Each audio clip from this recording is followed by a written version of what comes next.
لیکن شیخ صاحب سوال یہ ہے کہ اگر آپ کی پارٹی اور آپ کا الائنس رہتا پی ٹی آئی کے ساتھ تو پی ٹی آئی کو فائدہ نہیں ہوتا. وہ بعد میں جو سنی اتحاد کونسل اور دیگر کے پاس گئے, آپ کی ایک پارٹی تھی, آپ اس کو نہیں آفر کرتے کہ ریزرو سیٹ سے بخاری وہاں بیٹھا ایک رول ادا کر رہا تھا لندن میں, کیونکہ میرے پاس بعض ایسی غلط اطلاعات تھیں ممکن ہے کہ ان کا خیال تھا, کیونکہ مجھے پتا تھا کہ بہت ساری چیزوں کا, لیکن عمران خان کی حد تک میں شور تھا کہ عمران خان کو ان باتوں کا نہیں پتا, وہ اس کو دھوکے میں رکھا جا رہا ہے. تو آپ نے بعد میں ریچ آؤٹ کرنے کی بھی کوشش نہیں کی؟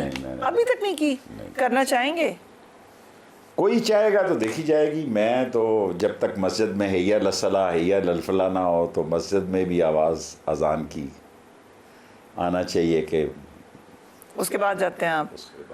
لیکن آپ کو لگتا ہے کہ ایٹ سم پوائنٹ یہ مس انڈرسٹینڈنگ ہوئی ہے, مس ٹرسٹ ہے, کیا ہوا, کیا ہے, کیوں نہیں آپ پہ اعتماد؟ میرا خیال ہے مس انڈرسٹینڈنگ ہی ہوئی ہے. کان جو لوگ بھرتے شرتے تھے جا کے ایسے ہی لوگ تھے وہ. لیکن اب پارٹی کا کیا حال ہے کہ اب دیکھیں نا اس ملک میں کیا ہے, عمران خان نہ ہو تو پیپلز پارٹی ٹھس غرق, کوئی بندہ ہی نہیں ہے پیچھے. فضل الرحمان نہ ہو جے یو آئی کا کوئی بندہ ہی نہیں ہے کہ شیرانی کو چھوڑیں اس کو. طاہر القادری نہ ہو تو کوئی اس کا بندہ ہی نہیں ہے. نیب میں اگر آپ دیکھیں ولی خان کے بعد دسوند کے بعد بیٹے کا پتہ نہیں کیا, میں تو باجا خان کے ساتھ سیاست کرتا تھا, اس کا بیٹے کا نام نہیں یاد جو اب نے. خدا آپ کا بھلا کرے کہ یہ سب ایک آدمی کی پارٹیاں ہیں. ایک وقت تھا کہ مشرف نے بڑا مذاق کیا, ہم اکٹھے تھے تینوں. اس نے کیا عجیب اتفاق ہے, ایک پارٹی لیڈر ہے عمران خان اور اکیلی اس کی سیٹ ہے, طاہر القادری صاحب کی بھی اکیلی سیٹ ہے, اور شیخ رشید صاحب کی بھی اکیلی سیٹ ہے, اور تینوں کو کے لیے میری دعائیں ہیں. یہ انہوں نے کہا طاہر القادری خفا ہوئے تھے ذرا تھوڑے سے ان دنوں. تو یہ اس وقت کی بات ہے جب عمران خان کی ایک سیٹ تھی اور وہ مسئلہ تھا. سو اب میں تو اب کہہ چکا ہوں کہ 30 اگست تک میں خاموش رہوں گا, اور 30 اگست سے پہلے کوئی سیاست بدل جائے گی اس ملک کی. یہ آپ نے کہا ہے, ٹویٹ ہے آپ کی میرے پاس. ویسے بائی دی وے آپ نے کہا تھا مجھے تو ٹویٹس لے کے بیٹھ گئی ہیں, آپ نے اس انٹرویو میں کہا تھا. اب نہیں میں دیتا, ایک دی میں نے اس دن ڈاکٹر قدیر کے, کیونکہ ڈاکٹر قدیر سے میرا بڑا تعلق تھا, اور ڈاکٹر قدیر کے سارے معاملات جو ہے ان کا آفس میرے ساتھ تھا. آپ نے بڑی کلیئر آپ نے کہا کہ میں اس کا کریڈٹ جو ہے یوم تکبیر پر ایٹمی دھماکوں کا کریڈٹ 4 لوگوں کو دیتا ہوں, جس میں پہلے نمبر پر ڈاکٹر قدیر, مرحوم راجہ ظفر الحق, شیخ رشید احمد اینڈ گوہر ایوب مرحوم شامل ہیں. نواز شریف کو نہیں دیتے کریڈٹ؟ نہیں دیتا. کیسے؟ چلیں آج یہی پاکستان کی میرے مرنے سے پہلے یہ بات چلی جائے.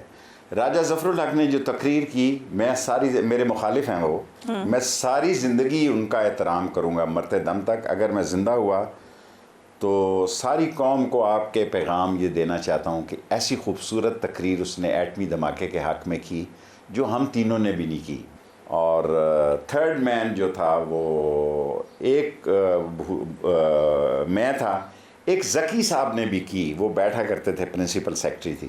تمام کیبنٹ فوجی دھماکوں کی مخالف تھی, خدا کو گواہ بنا کے کہتا ہوں. all the cabinet مشاہد صحیح عید al Zawahiri Mushahid Hussain was a top مخالف of this دھماکہ and everything. میں مروں گا, میں کعبے کی چھت پہ گیا ہوں, اور یہ اعزاز 4 آدمیوں کو حاصل ہوا جو میں نے پلان کیا, اور جس میں مشرف کی مجھے سپورٹ حاصل تھی. Total cabinet was against the کہ یہ بہت بڑا موقع ہے, ہمیں امداد مل جائے گی, $5 بلین پتہ نہیں وہ دے گا, کینڈی کیا نام تھا اس کا. دین ہی ٹک می, فوج کی جہاں ریفرنس ہو رہا تھا. I was the only minister جس کو نواز شریف فوجی جرنیلز اور نیوی چیفز اور ایئر فورس چیف کی میٹنگ میں لے کر گیا. میں نے ان کو کہا یہ انڈیا نے بے وقوفی کی ہے دھماکہ کر کے, اس موقع کو ضائع مت کرو, پھر یہ آپ کو موقع کبھی نہیں آئے گا. اس نے کہا تم ڈاکٹر قدیر کی بات کرتے ہو, وہ بھی یہ کہتا ہے. میں نے کہا بالکل 100% ڈاکٹر قدیر صحیح کہتا ہے. لیکن آپ کو نواز شریف لے کے گئے تو انہوں نے بھی, تو انہیں پتا ہوگا آپ کیا کہہ رہے ہیں, اسی لیے لے کے گئے آپ کو. وہ فوج نے فیصلہ دیا کہ آپ سیاسی لوگ فیصلہ کریں کیونکہ سینکشن لگیں گی. سرتاج عزیز یوں ماتھا پیٹتا تھا کہ مر جائیں گے ہم, سینکشن لگ جائے گی ہم پہ. اور نواز شریف صاحب کیا کہتے ہیں؟ نواز شریف خاموش تھا, لیکن نواز شریف جو ہے وہ گومگو کے عالم میں تھا. 4 آدمیوں نے ایٹمی دھماکے میں رول ادا کیا. ایک اکرم ذوقی صاحب منسٹر نہیں تھے, 3 منسٹر تھے, باقی ٹوٹل کیبنٹ مخالف تھی. لیکن پھر نواز شریف صاحب کو کریڈٹ تو دینا پڑے گا, کیسے نہیں دے رہا؟ اس لیے کہ وہ پرائم منسٹر تھا نا, اسی لیے کریڈٹ دینا پوری کیبنٹ مخالف تھی پھر بھی کیا انہوں نے. سر جی یوں تو پھر بھٹو کو کریڈٹ دینا پڑے گا. دیتے ہیں, ان کو بھی دیتے ہیں, دیکھیں ان کو بھی دیتے ہیں. اس نے یہ سارا کام شروع کیا. ڈاکٹر قدیر کے ساتھ بھی ان لوگوں نے اچھی نہیں کی. وہ بڑا رسودہ اور سودہ اور بڑا دل شکنی کی حالت میں مرا. ہیرو پاکستان کے وہ پاکستان کا جو ہیرو تھا وہ بہت برے دل سے مرا. اور میں یہی کر سکتا تھا کہ اس کا یوم سوگ منوانے کے لیے یہ نہیں چاہتے تھے کہ ایٹمی ہیرو کو بطور ہیرو پیش کیا جائے, لیکن میں نے رسک لیا اور یہ کام کیا اور اس دن کو قومی سوگ کا دن ڈکلیئر کیا. رائٹ. ورنہ صورتحال یہ نہیں تھی. وقت ہوا ایک بریک کا, we will be right back. Pressure میں تو ہمیشہ پاکستان رہا ہے. یہ جو پی ٹی آئی پریشر میں نہیں رہا پاکستان. پریشر میں کیا, دیکھیں پٹھان جو ہے انگریز سے لڑا, ٹھیک ہے جی. وہاں جب میں جاتا تھا لکھا ہوا 1686, پہلے سکھوں سے لڑا. سوری, سکھوں ایک جوتی میں پٹھانوں کو دیکھتا ہوں, ایک جوتی میں پاؤں اور ہے, اور جوتی ہے دوسری میں اور ہے, ہیلی کاپٹر چلا رہا ہے. جوتیاں اس کے پاس 2 ایک جیسی نہیں ہیں. انگریز کے ساتھ وہ لڑا, وہ امریکہ کے ساتھ لڑا, وہ روس کے ساتھ لڑا. ہم صرف مال بناتے رہے اور مال کھاتے رہے اور کمیشن کھاتے رہے. اور ہم نے راستہ, کیونکہ ہمارا جغرافیہ بہت اہم ہے.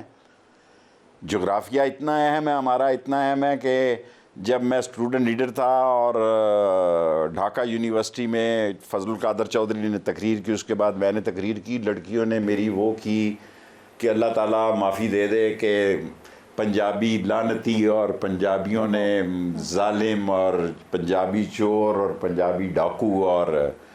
اور میں 2-4 منٹ بات کر کے, شکر ہے انہوں نے جوتیاں نہیں مار دی مجھے. اور جیسور میں بھی خواتین نے میرے ساتھ یہی کیا. اوکے.